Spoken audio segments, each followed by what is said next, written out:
He pulled up just for us. I am honored. Antonio Brown is in the building. AB, what's going on? How you feeling? I think Gotta you're on hit that mute, unmute AB. button, Yeah, brother. I Hit think that. it's. You see that little mic? There you go. I feel good. I feel good. How y'all I'm feeling? feeling Yep. good. Welcome, Listen, you are everyone. the man everybody cannot stop talking about, but we kind of gave everybody the cliff notes of what has transpired the last few days, but obviously the statement that you released giving your side of the story, changed a lot of people's minds about who was in the right and who was in the wrong. So just go ahead and kind of give us, your mindset as everything's unfolding, the things that you're hearing that may or may not be true, and how you're kind of dealing with all of that. Let's start with that. Well, it's all about being humane and doing the right things for yourself. Sometimes people could judge your reactions, to things they don't understand. But hopefully, we getting clarity and everyone's seeing the results of putting your life on the line and sacrifice your health to play and being able to be misconducted, to kicked off the field, or being told get out of here. So just to put yourself in that position as a normal human being, not an NFL player, being at your job and having someone tell you get the hell out of here in the midst of a football moment where you already frustrated, you can't play and go, and someone telling you why you can't go, get out of here. So I'm feeling good. Everything in humanity, everything happened for a reason. It's unfortunate, but sometimes things in life is not fair. It's all about what we want. It's not about who's right. It's about being happy. And obviously, it's not a situation that made me happy, but I got to do what make me happy so I could keep living. Because life is about living. Now, AB, I know there's a lot of people that have a lot of thoughts about the way you kind of handled yourself after the game, and even the folks that do want to give you the benefit of the doubt because you are a human being first and a football player second. They look at things like you doing the jumping jacks off the field, dropping a new song as soon as you get back, like kicking it with Fab at the game, like it almost seems like you forget this is a team that's defending a Super Bowl championship. The folks that do want to defend you kind of feels like they're giving it you're kind of making it a little difficult for them because of your past. What do you say to those folks that have been behind you, even though it has been the easiest thing to do for them? Well, I got good people in my corner. Life is not all about worrying about. If I live my life worrying about what people saying and who's hating me, I got genuine people that love me, and that's what you need to focus on, the people that make you feel good. I could kumbaya with a lot of my friends, KD, um, you mentioned Fabulous, Meek Mills. I got a lot of good people in this world who support and love me, and that's what it's about. Being a football player, we gotta learn how to protect our brains in regards of having a space in your brain where you don't allow people to get to you.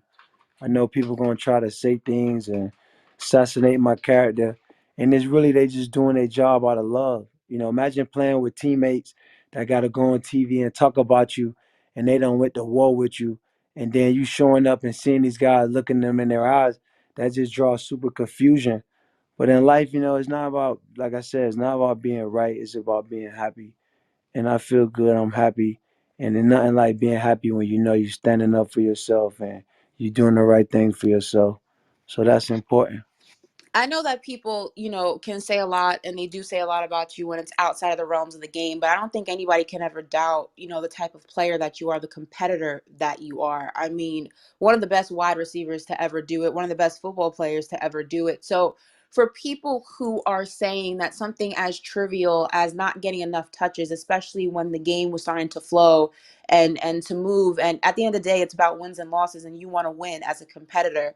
What do you have to say to those people, as that's the reason why you kind of reacted the way that you did, and not taking a moment to think that maybe it could be deeper than that and there's some underlining things that we may not be privy to?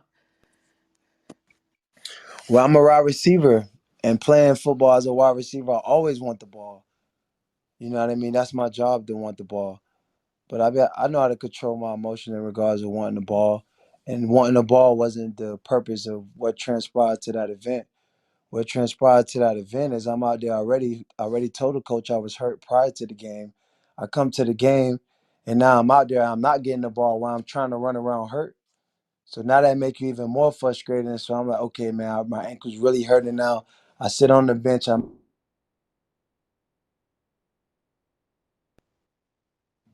did we lose him? Did we I think lose Sir? I think we might have lost him. Did we lose him mid sentence? AB, you can hear us? I don't know if we could. I don't know if we could hear you. Oh Oh, yeah. wait, he's muted now, but then I think All right, let's see if we can get Y'all, the. there Yeah, he is. we got you. Go ahead. My fault, bro. y'all ain't hear me? Yep, we can hear you now. We got it. Yeah, so what you were saying, wanting the ball as a wide receiver, wanting the ball is ideally that's my mindset every time. I play the game to get open, catch the ball. That's my job. You know what I mean? But what transpired this past weekend, had nothing to do with wanting the ball. It had all to do with the integrity of you telling your coach prior to the game that you can't play, you're hurt. Coach telling you like, hey man, we ain't got no time to rest. We playing. Hey, come see me because if you could play, then I need you to be with us. And I was a great teammate and making sure I was there to be able to play. In the midst of playing, I'm out there running hurt. I'm not being used as asset. So it's like, hey, I can't play right now. Now is I'm sitting down, the coach just come over out the blue, like, hey, you can't go. I'm like, nah. Well, he like, well, get the fuck out of here. You're done. Imagine if somebody you out there doing the job all in, sore, hurt already, putting your life on the line, and then a guy who know that just come tell you to get the hell out of here. So at that point, I took my jersey off. I took my shirt off. Everybody in MetLife started clapping. I was feeling like Meat Mills and Fab in the MetLife, and then I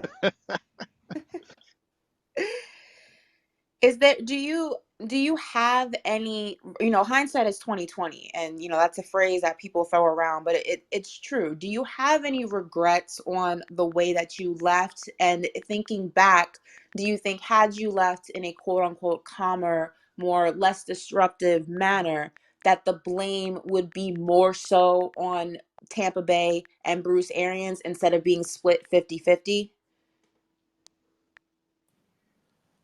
what do you ask me? Tampa Bay Buccaneers, if I didn't understand they cut me and said that they didn't know I was hurt. Like these guys had amount of detail about what the situation was, and it's not a bad thing. Vincent Jackson was another player who played for Tampa Bay Buccaneers, and we don't see no celebrations or no support. So this thing is bigger than just what's going on with me. It's a lot of situations in life like this, and it's all about how you handle your life and what do you want out of life. I'm not here to be an advocate for anything. I'm not here to I'm just here to live out my truth, and this is where we at present in regards of what went down. Now, If, AB. if I can, and if I can add to this from a little historical standpoint, I love these young men. I mean, Sean's like my nephew, AB's my nephew, Justin, little boy, they all come to me. I played in the late '80s. I played for 2 years, and I watched people out there getting their heads hit in. They even made a movie about three of my teammates who died from playing all, football results from football. Mike Webster. All that movie with Will Smith about the Right. doctor. I was in that locker room. So I'm always telling these guys to live their life and be real.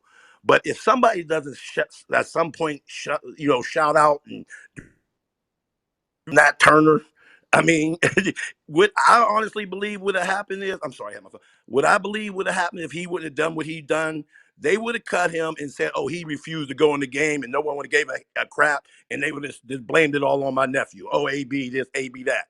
So I'm glad that he stood up and somebody told him to get the fuck off the field. Come on. I mean, so I just want to say from a historical standpoint, I quit after 2 years and went into business and made millions of dollars. And I'm so glad I stopped playing in the NFL. Now, I was nowhere near the talent they were, but there's more to these young men than just running around on the field entertaining, fans at the Tampa Bay Buccaneers Oh and yeah, anybody in the NFL.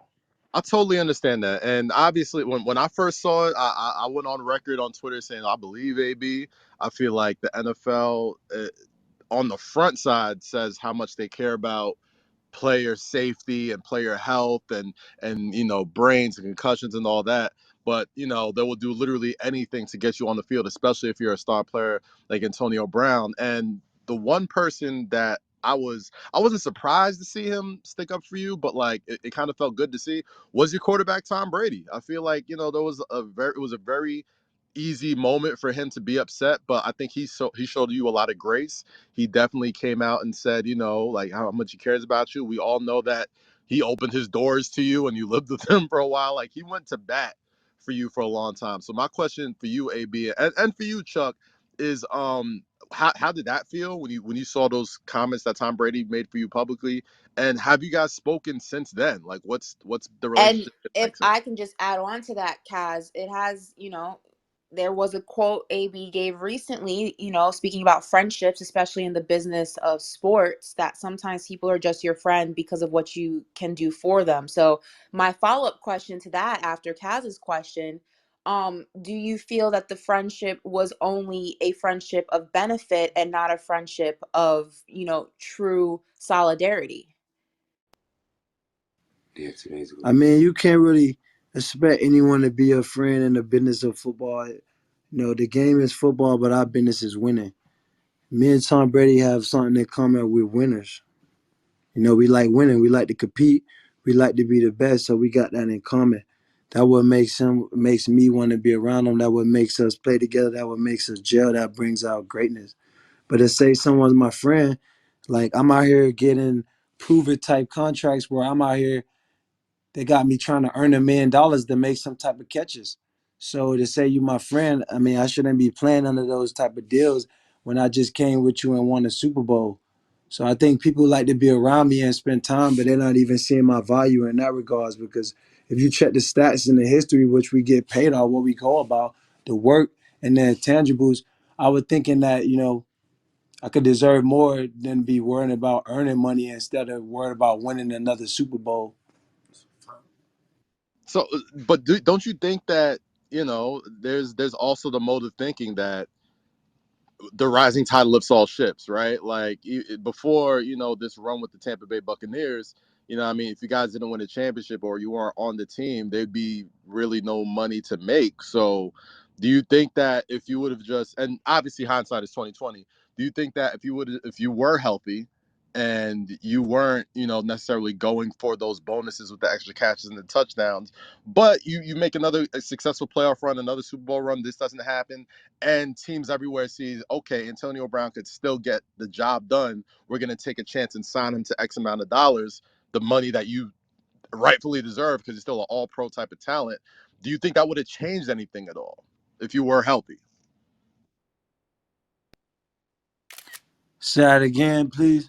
So what I'm trying to say is, just hypothetically, let's say that you were healthy and you didn't necessarily reach those catches, the amount of catches that you would get those that bonus money, and you just kind of was the good soldier, played ball, balled out, made another great Super Bowl run or a good playoff run, and teams around the league see that, this guy could still really benefit my team and still get touchdowns and still do his thing. Do you think with hindsight being 2020, would you have been better off just playing this out if you were healthy and just get the wins and then worry about the money that you rightfully earned next season with another team or with the Tampa Bay Buccaneers? Do you think that would have worked out? Well, I don't live in my fears, or I don't live in the what ifs or what if or what not. All I have is this present moment right here. How I've been handled, how I continue to be handled, how I continue to be slandered, how I continue to be made upon as a bad guy. I know America loves bad guys, but I'm a great guy. I just won a Super Bowl. I'm an American hero. I persevered for numerous adversity. I took a COVID suspension without evidence and information that was presented correctly, and came back, got 100 yards on the half an ankle, a deltoid, torn ligament, bone fractures in my ankle. No one's talking about the great things that I've been able to persevere through and do. Been kicked off teams, wrote and written bad about, bad statements, created bad stories. And no matter what has been said, I continue to persevere and come through with the work. So let's not use value of the perseverance and the inspiration behind the things and the things you guys create upon my image, and the mental health thing that's being tossed around is another thing that's not to play with. People Yeah. want to make it seem like I'm crazy because I'm running, hopping around in the stadium with my shirt off, getting the crowd hype. Imagine someone's kicking you away from something you love, put your heart in the commitment. And if you're not good in this game, they get rid of you. Imagine I'm coming off the bench playing 30 plays. I'm not complaining. I'm making do what I could do. Life is all about opportunity. Yeah. So treat me as a normal citizen and treat me as who I am because I know who I am. I'm Antonio Brown, a good citizen, a great person, a great father, and a great football player. That's it. I So think there were definitely I got something. one more question. So I guess it's a simple one. Antonio Brown, do you still want to play football next season? Of course, I plan on playing football the next season. You seen what I've been able to do on the hurt ankle. You guys have seen able to the stats and what I've been able to do coming off the bench. It's been 4 years since I've been able to be in a situation where I could be in good health and a good team that really have my back. These guys been treating me opposite of who I really am, and I've been able to accept that role for a couple of years out of respect. But I'm looking forward to getting my ankle cleaned up. I'm looking forward to reigniting my career. I'm excited about a restart of next year, and I look forward to the opportunities that the NFL, if that's a possibility, have for me. Right now, Pitt from the Palace is up everywhere. How's business? Booming. And AB, I want to ask you this because when your statement came out, one of the things that I actually said was maybe I believe that maybe he was upset about touches, but not for the reason that everyone's saying. I think it's because I'm already forced to go out here, play injured, and you're forcing me and then you're not even utilizing me. But I want to ask you, throughout your career as a competitor of the highest level, you've obviously played injured before because your desire to win and your desire to compete overrides sometimes how you're feeling as an individual. You want to win, you want to win Super Bowls, you want to win as many as possible in your career. What was different about this time where you just said enough is enough? I cannot continue to play like this, and I'm going to go ahead and put myself first, which is something that athletes rarely do. Well, first off, I haven't practiced all week. I haven't been to practice since Thursday and Friday. I texted the coach knowing that I wasn't probably gonna play because I can't run on this thing. I've been out since week 6 during the season. So like the more you run on it, the sweller it get, the harder the surface, the sweller it get. The harder the surface, the harder the environment, the sweller it get. The more I run and cut on it,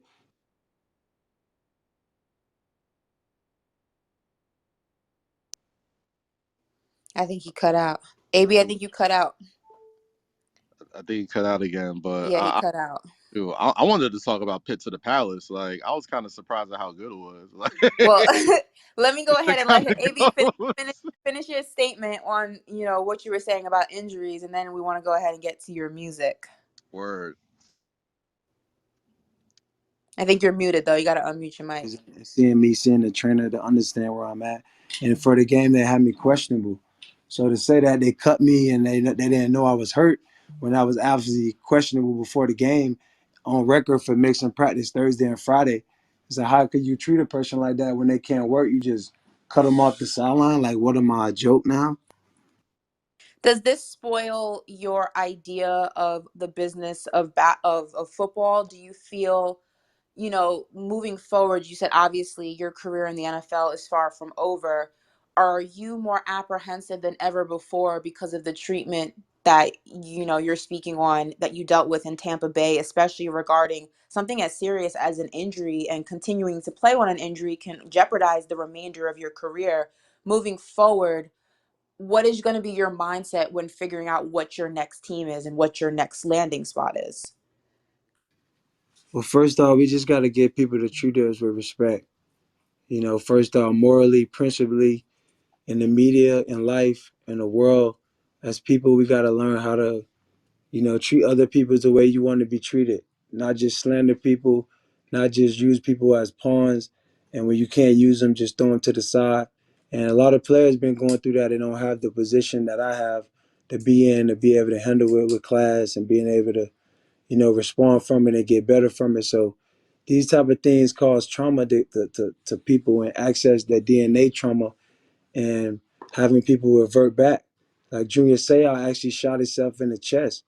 Imagine you get to a point where you're seeing where you can't do nothing for someone, they just toss you to the side and you've been sacrificing time away from your family, putting your life on the line. You realize the people that have been there smiling and being with you is not really how they say they is, and they constantly show you that. So it's like, you got to be really comfortable with playing football because I got sons that I'm raising who love to play the game, and they got to understand in the midst of the game is a business, and the business is winning. And if you can't help people win, they don't. That's how they treat you. They tell you get the heck out of here. So if you ain't got that mental capacity to deal with that in some form of capacity, then it's not for you. Have any of, I mean, you mentioned, the homies that you have outside of the game, Justin LeBoy in the building, one of the people that you mentioned, but your teammates, the guys that you've been in battle with, the guys that you won a Super Bowl with, have you heard from any of them? And are any of them on your side, but they just kind of want to also focus on the remainder of the season, then obviously the playoffs? Obviously, these guys know it's not right, but what position are these guys? What are they going to ruin it for their families? We all at different forms of phases in our life of our income. And also, it's like, what they going to make themselves a target to advocate for something they know? But if you think about it, what about Vincent Jackson? Vincent Jackson died from CTE, used to play with Tampa Bay Bucks. Demarius Thomas passed away for the Denver Broncos. They showed him love. Tampa Bay haven't showed a lot of love to Vincent Jackson, but I'm not here to spread light on anything that's outside of myself, but it's just the principle of people and loving. We got to pay dues to people, treat people the right way, have respect. That's not your humanity. That's not asking for much or anything outside of the norm. So I think, as a whole, we got to hold people accountable, organizations accountable for how they treat people. All right, AB. Last couple questions before we wrap you up. Uh, I know that you've been through a lot, but I can't tell you the last time I seen a football player drop a new single after everything that happened. So and the single surprisingly fire. So talk to me about Pit to the Palace, man. How long you had that in the tuck? Were you planning to put that out this entire time, or were you just feeling it in the moment? It's like, fuck it, I'm just put this song out. Like, talk to me about what was the motivation behind doing that. Yeah, well, shout out my guy Roy Lamana, Video, man. He's behind all my distribution. He sit around with all my music and plan when it's gonna come out. So he did a great job with that. Um, it's good having great people around you to do things for you that you ain't got to worry about. So shout out to him, Roy Lamont Video, and shout out to Cal Records for keeping it going. But I'm here to just spread the word and positivity, to share the love, and to be a voice. And I'm just grateful to be able to put that out. Yeah, quick shout out. I'm so proud of these young men. As you can see, my boy Justin, the boys on the phone. AB's here. We all pull together, show love, and it's all about love, about a vibe. Justin, I didn't know if you wanted to add something real quick. I know you've been supporting AB from, you stay big time. So I don't know if you wanted to add something, fam. Justin is everywhere. If he's not with Kanye, he's with Antonio Brown. If he's not with Hey Quavo, yo, Barack listen, Obama, like hey, he's we outside and everywhere. AB got the fire record. AB, listen, man, to another team pick you up, you gotta pull up to the studio, man. Me and Ye working, and Ye wants you to pull up, man. We outside, whoa. You know what the fuck Just we going on? outside. What is Love, Got, Yo, you What is a Tim. got to hear Kanye that Ye and what AB does a record. Kanye and AV record sound like in one word? Describe that. man, amazing, legendary. You know what I'm saying? Ye's also another advocate, for mental health and equality everywhere. So, I'm excited about bringing both of them together. Well, Justin, let me ask you this: as someone who's friends with AB and knows him outside of the game, and the four walls of that, what is your just quick, I guess, cliff note feelings on everything that has transpired, this week?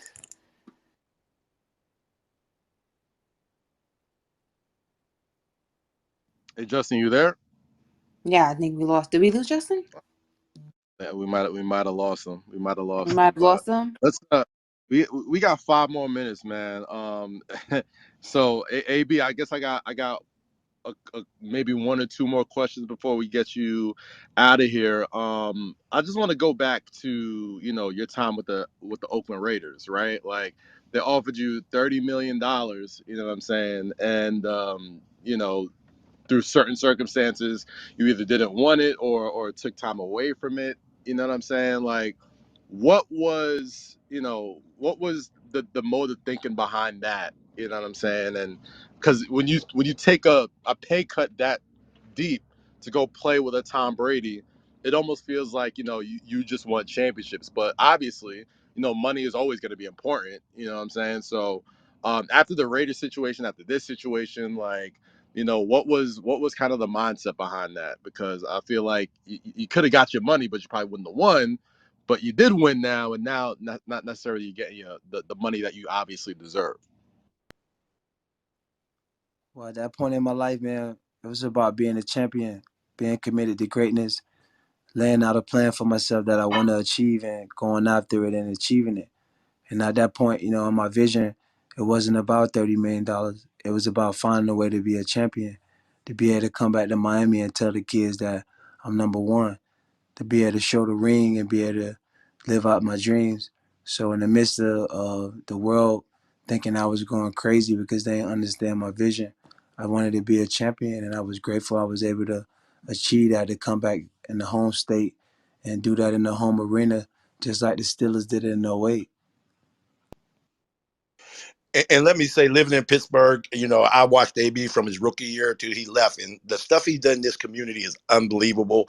It still is affecting the inner city and the suburbs. Same thing in Florida. I mean, there's so many things off the field that he don't ask about, he don't tell nobody about. Many times I ask him to come to a school, talk to some kids, he'll be there. Many a times he's done charitable things for years and years. When he came here as a fourth round draft pick, he was coming out. So his off the field is incredible. So I just want to leave with that. I appreciate you guys, Sean. I love you, boy. We got to get rolling. For sure. Appreciate it. AB, appreciate you speaking to us. And I just want to ask you this final question to close out. Obviously, people are going to take their sides, people are going to have their opinions. But we talk about mental health with athletes, and people want to say that they're advocates for that until I think sometimes it's actually time to be an advocate for that. Can you just speak on your mental health, how you're dealing with that, how you're making sure that you're okay to deal with whatever fallout comes or continues to come from this? And what are your just thoughts on mental health in the sports space in general now that you're kind of dealing with something that once again puts you in that realm? Well, I've been here before. I've been here times. I've been counted out leaving the Steelers. I've been counted out leaving the Raiders. I've been counted out leaving the Patriots. I've been out the league for 2 years, counted out and never coming back. I then came back and won the Super Bowl. I had adversity, I had to get my body taken care of, worked on with surgeries. I continue to come back, and that's the heart of a champion, the heart of a lion. And life is about the work, the story, as long as you stay driven. So you write the story within your heart, not what people say. And I think as a player in mental health, you gotta learn to have a place in your mind where you don't let people get to. You don't let people bother you.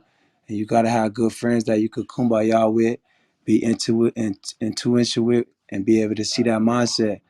Waking up, being great, being disciplined. What I eat, how I train, what I think, being able to deal with all kind of adversities and deal with it the right way. And then life is not about being right. A lot of people in jail because they thought they did something right off principles. And it's not about being right. You got to learn at some point it's about being happy. So at some point I used to want to combat or talk about or come at people who come at me, but you got to realize what your vision is and what you want and be able to see the bigger picture and not let people get into your space. So, for that, call That- God. that's a bar. Well,